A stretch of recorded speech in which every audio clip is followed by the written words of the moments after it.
Bortle here at the 2019 Chaos Impact Fort Worth Regional with Whoa. Introduce yourself once you use, man. My name is Michael. I played Salamangreat. Salad, nice. What place you get? I got eighth place. Eighth place. Cool. What was your record? I was X11. Oh, okay. Oh, you snuck in there with X11. That means a lot of people got, I guess, hoed, right? Lost to the guy who won the event. Oh, nice. That's what made it happen. All right, show us some Just dude, man. Before I start, I'd like to say that previously in the Houston Regional, I was able to get top 16 with a budget version of this deck. Right now, I feel like Salamangreat is the best budget deck of the format in terms of like how much you get for your buck. Yeah. The most expensive card at the Houston Regional was Nibiru. So everything was dirt cheap. Okay. All right, let's get to it. Yeah, sweet. So I run 1 Lady Debug and 2 Flame Buffalo. This is 3 normal summons. I think it's incorrect to play the 4th. So you have to choose between either playing 3 Buffalo, cut the debug, or just cutting 1 Buffalo. 3 is probably correct. Right. I also played 1 Gazelle, the second Gazelle, 3 Foxy, 3 Spinny. These are just solid level 3 monsters to get to Stalio. I played 1 Foul, 1 Falco, and 2 Jack because of Desires. Okay. And for additional extenders, I also played Sea Archiver and 2 Silent Minings. So this should be 18 Cybers monsters. This is very important because when you do the math, the percentage of opening at least 1 Cybers monster is like, so you know that the more cards you put in your deck, the less percentage you get. So like let's say the difference between 3 cards or 4 cards is big, but the difference between 16 or 17 is a lot smaller.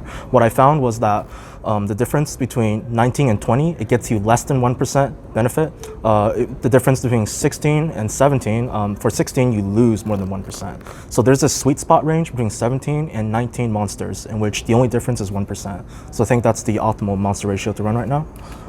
Your reasoning behind not using the third mining? The third mining, I didn't have it. I also feel like since it's once per turn, it's kind of, you can also run other extenders instead of it. If you had it, would you use it? If I had it, I'll have to do a lot more testing because resource management is important, and against control matchups, since a lot of people are running like hand traps like Ash and everything, like if you search debug but it gets hand trapped, you do a Yugioh -1 basically. Also, for replacements for mining, you can run like additional Sea Archivers. There's like a lot of options you can run. I would say Sea Archivers is your best bet, or you can just cut down the monster ratio to like 17, and it'll still be fine. Okay, cool.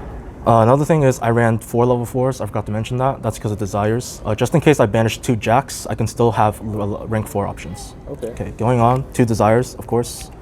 The 1 Sanctuary, just Salad Engine. So the reason why I'm not playing the 3rd Will is because the deck Will does clog, and there's some matchups in which Will is not good. For instance, control matchups where it's like a bunch of negates. I remember testing against Subtears. Will is not very good. Will is mostly good against decks that... Nibiru, right? Actually, a lot of people in Europe are saying that they don't like Will against Nibiru because when they go into Stalio, that's their 5th summon, and when they get Nibiru, they can only Will like a Balinx or something. But I feel like that's not the right way to approach Will because the way Will works is you get value the first time you use it, but then every subsequent time you get more value. So it's also like a pseudo monster. It's not really a monster because you have to already have a monster to make it a monster, but like it's also part of like your engine. One thing is that the Europeans are wrong when it comes to like you can't play around with Nibiru, because if you have Spinny Gazelle, what you can do is send Trap with Gazelle, Balinx make Wolf, and then your 5th summon is Spinny special summon underneath Wolf, so that guarantees the Gazelle back, in which you can then reincarnate those 2 together and get a trap. If they do Nibiru you haven't used Field Spell, and if you have the Will in hand, you can then reincarnate it as well. So you can play around Nibiru, but it's just cloggy. Hand traps, I played 3 Ash. I still feel like this card is insane. People saying it's bad against Orcus, but like there are situations where maybe I could have held on to it and waited until like they push with Bortle Sword, and I can also use it as well. It's just insane. And 3 Impermanence. Like some replacements, I ran 3 Impermanence because I don't want to get sniped by Vanities or like Christia. But for all the budget players, like you can run different defensive options like Cosmic Cyclone or Enemy Controller. It's not a must run of. Hand traps aren't that mandatory right now because of Nibiru. One Twin Twister instead of a Cosmic Cyclone. I wasn't really scared too much about the Crescendo. It's mostly trap decks, and plus you can discard the Nibiru with the Twin Twister, and that does matter sometimes. It's like resource management. 3 mind controls. It's spot removal. It's really good. Also in the mirror, it's insane. And 4 traps. I think some people play 3, but I still think 4 is also consistent because when going first, if you don't get the Gazelle, you just protect, make a Link monster, protect with Balinks, and just set up shop. And the reason the ratio is because of Desire. Correct? And yes, you have to play at least 3 because of Desires. That's 40 main deck? That's 4 in the main deck, so like 2 Roar. Main deck count. Oh, main deck count, 40 cards. Okay, perfect. For the extra deck, I think it's pretty standard. Your non-Salamangreat cards, Phoenix, Hida, Bortle. Like you can't cut any of these. Like obviously mandatory, and like if you cut this, you'll get sniped by Metaltron or something. I don't know. Okay. And even if they out it, you can always do Heatleo, target this engrave, and make a 3K and can beat over stuff. So it does come up. 3 Balinks. I know some people are cutting 2, but I feel like there are situations like I know the new Link 4 Salamangreat, it can summon your Balinks from grave and then blow everything up. Yeah. So in that case, you want to set up 2 Balinks in grave, but you also want the 3rd one in the extra deck, just in case you go through 3 wolves and you need this one, so Jack can recycle it. So 3 does come up. 2 Heatleo standard, and 3 Wolf also standard.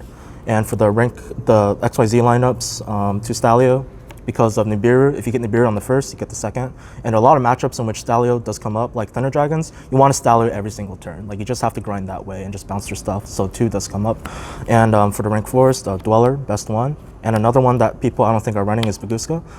There are relevant matchups for this, like Infernoids. This is game over because their effects don't activate. All their monsters have 0 defense, and it's insane. Also, if you lose the die roll and your opponent says go first, you make this instead of Dweller.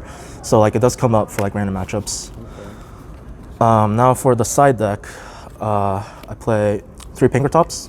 I play 3 instead of 2 because going against Altergeist, I would side these going first. Because like control matchups, you just want to play as greedy as possible, and whoever gets the most value basically wins the game. So 3 is just like numbers, arms race. 2 Ghost Bell, I might put it to 3 honestly. Like it's been really good this format. Like obviously against Orcus, it's really good. Also, I ashed someone, they used Call by the Grave, and it was game. I just stopped the call, and also against Magical Muskets. If you have 3 of these, like they have no win con because their win con is literally Needle Dancer to banish a graveyard. 2 Shared Rides. I'm not sure about this one anymore, but it is really, really strong going first. Because you have Buffalo, you can draw into it. That's why I don't play 3. Also, if you activate this, you're drawing cards, so you don't want to draw into another one. So I think 2 is probably more correct than 3 right now. 2 Twin Twister, because I main the other one. For the back row decks, 3 evenly matched. Like, you have to run it. There are decks that I feel like the proper way to play back row decks like Guru is to just like run a bunch of like monster hate, and like this is the only way to survive those matchups where they just like go all in. And this is like the spice that I like to play. 3 Threatening Roar.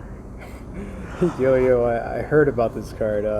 People, oh my goodness. Yeah, explain that card, man. So after YCS Niagara Falls, when the Grand Maju deck won, I was thinking like, how do you survive against Hatrunade? Yeah. And like even if you do like have enough negates like impermanents or veilers, they'll just pass and like kill you later. In which Salamangreats, you can snowball, but you can't snowball that hard. And if you try to kill them, they have like Nibiru and Phantasme. So I'm just like, the only way to problem solving, the only way to survive is Threatening Roar. What's great about this card is it's a defensive option that cannot be removed. The only thing that stops it is Red Reboot. Yes. Like a lot of times people will be like, Cosmic Cyclone, target your Roar, you have no negates and you die. But with this, you just flip it. And it doesn't matter that it's destroyed because it just resolves. Another thing is Salamangreat monsters are small. So Battle Phase is what kills you. It's really inefficient to clear Salamangreat monsters with card effects because like you just swarm the field, they're small. You don't want to like waste like card effects to get rid of them. So the fact that they cannot attack also generates like resource advantage, because that's the one criticism of this card is it doesn't generate resource, but actually it does for this deck. And like stalls the turn. One thing that came up is someone flipped Artifacts Sanctum, yep. Summon Scythe, and I'm just like, okay, set Threatening Roar. And like the Scythe is just a 2200, so if I stall a turn, I can still get my plays. Obviously, this is not good against like decks that have negates, but it's not a negate format right now. It's mostly just swarming the field and being able to push damage. Okay, were there any notable matchups besides that that Sanctum play where you activated Threatening Roar and actually helped you out? There were.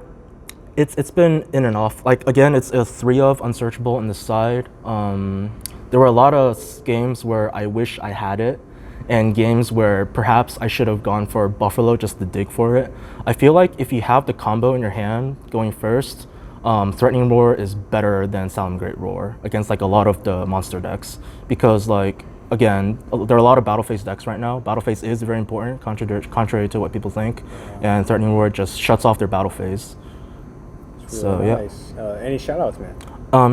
Shout outs to my family for supporting me. Shout outs to my friends, the guys in Austin. So like Kramer, Fritz, Josh, and Joshi. Shout outs to the guys over at College Station. That includes Michael, Mark, Saki, Alex, Kevin, Nick, and another Josh. And yeah, just everyone who's supported me so far. Very nice. Well, congrats on topping with Salamangreat and some interesting tech choices. Yeah, congrats again, man. Thank you. Alrighty, Bortle out.